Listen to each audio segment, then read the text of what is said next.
এবার বাংলার ক্রিকেটকে উন্নতির পথে নিয়ে যেতে অভিনব উদ্যোগ নিল জেলা ক্রীড়া সংস্থা অর্থাৎ ডিএসএ।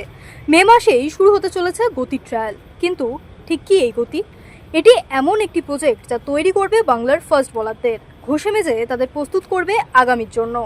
ডিএসএ সচিব নবাব ভট্টাচার্য জানান, তিনি বিভিন্ন জায়গায় ট্রায়ালে বেশ কিছু ফাস্ট বোলারদের দেখেছেন, তবে কেউই মন ভরাতে পারেনি।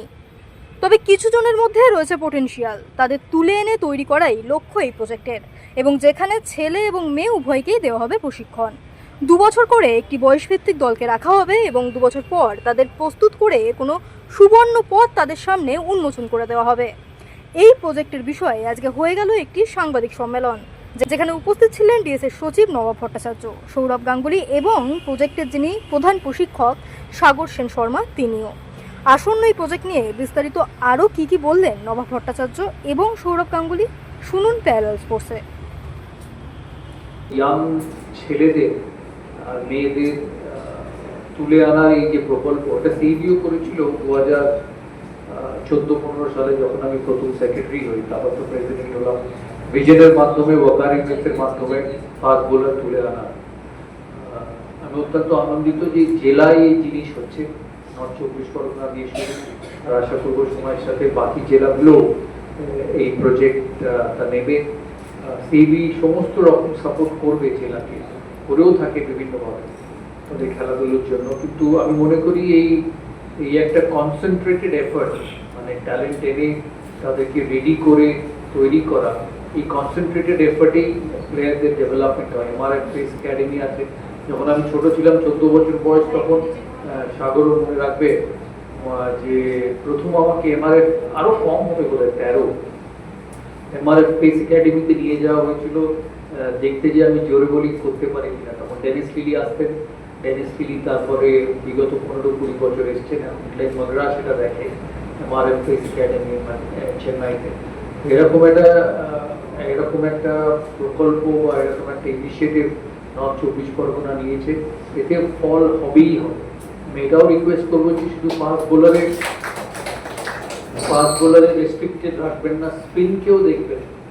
স্পিনও খুব ইম্পর্টেন্ট, কারণ স্পিনার ডেভেলপমেন্টও আজকাল ক্রিকেটে খুব জরুরি, কারণ টি20 ক্রিকেট আসার পর থেকে স্পিনারদের বোলিং চিন্তাধারাটাই পাল্টে গেছে, কারণ খেলাটা তো পাল্টে গেছে। সেটাও একটু যাতে উনি মাথায় রাখেন। উনি ফুটবলের মানুষ, ফুটবলে অনেক কিছু করেন নর্থ 24 পরগনার জন্য। ওনাকে আমার সাধুবাদ, ওনার সাথে আমার পার্সোনাল সম্পর্ক। যাতে এই প্রকল্পটা খুব সাকসেসফুল হয়।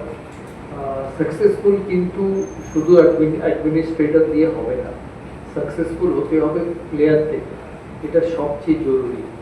আমি বরাবর বলে থাকি, as an administrator, as a president, যে সাপোর্ট করতে পারে, Sourav Ganguly as a player খেলাকে তার 3 গুণ বেশি এগিয়ে নিয়ে যেতে পারে, কারণ তারা অ্যাকচুয়ালি মাঠে খেলে, ব্যাট করে, বল করে, ফিল্ডিং করে, যেটা অ্যাকচুয়ালি ডিসাইড করায় খেলায় হারবে বা জিতবে কে। তাই যারা এর সঙ্গে যুক্ত হবে, সাগর কোচ আছে, সাগর নিজে বাংলাদেশ বহুদিন খেলেছে,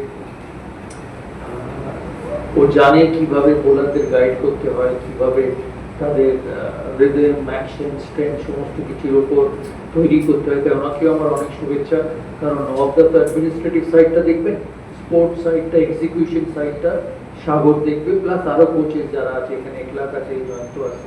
আমি জানি না তারা ইনভলভ কিনা, যদি ইনভলভ হয়, যদি ইনভলভ হয়, তাহলে তারাও এই এক্সিকিউশন সাইডটা, যেটা মোস্ট ইম্পর্টেন্ট। কারণ মনে রাখবেন, লাইনটা ক্রস হয়ে গেলে তারপর শুধু প্লেয়ারদের উপরেই, আর কেউ কিছু করতে পারবে না। তাই আমার অনেক অনেক শুভেচ্ছা। আমি যেটা দেখেছি গত 1 বছর ধরে, আমি অবজার্ভ করেছি যে আমাদের ক্রিকেট খেলায় প্রচুর ছেলে খেলে, প্রচুর। এখন নর্থ 24 জেলায় যা কোচিং সেন্টার আছে, এবং সব মিলিয়ে ছেলেদের এবং মেয়েদের যে সংখ্যাটা কিন্তু প্রচুর।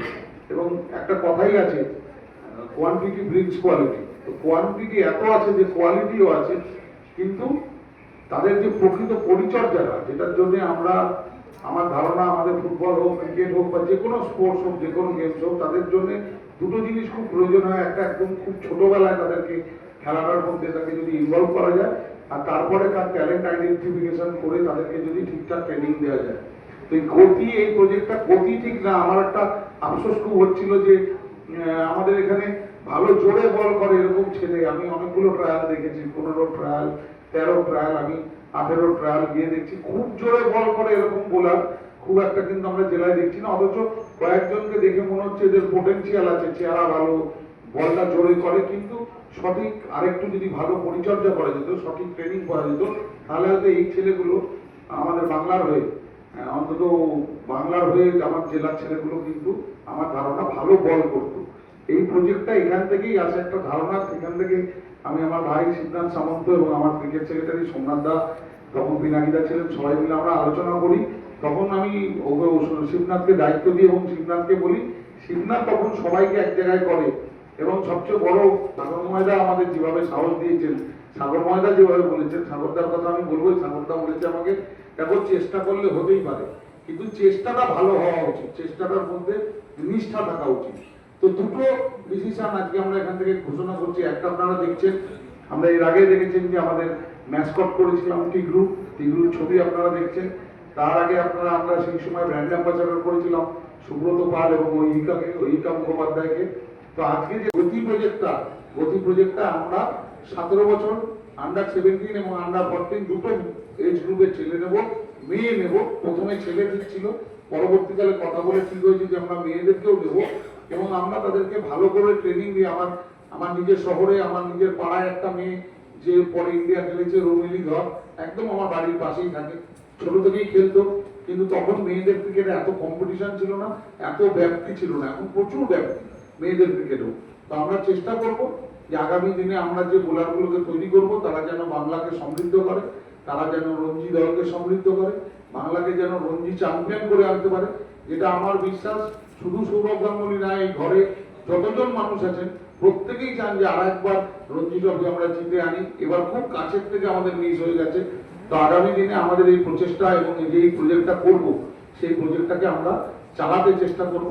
এবং দাদা একটা পরামর্শ আমাকে দিয়েছে যে এই প্রজেক্টটাকে যাতে আমরা খুব ভালো করে নিষ্ঠা করে চালাতে পারি। দাদা আমাকে এতটাও কথা দিয়েছে, মানে এটা আমি ওনারটা বলছি কারণ আমি বরাবরই সৌরভ গাঙ্গুলির ফ্যান।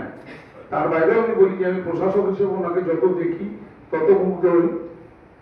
তো দাদা কথা দিয়েছে যে প্রজেক্টটা ভালোভাবে চলুক, পরবর্তীকালে তার যদি স্পন্সরের কিছু দরকার হয় সে ব্যাপারেও তিনি জেলাকে সাহায্য করবেন। আমি ধন্যবাদ জানাই দাদাকে। আমরা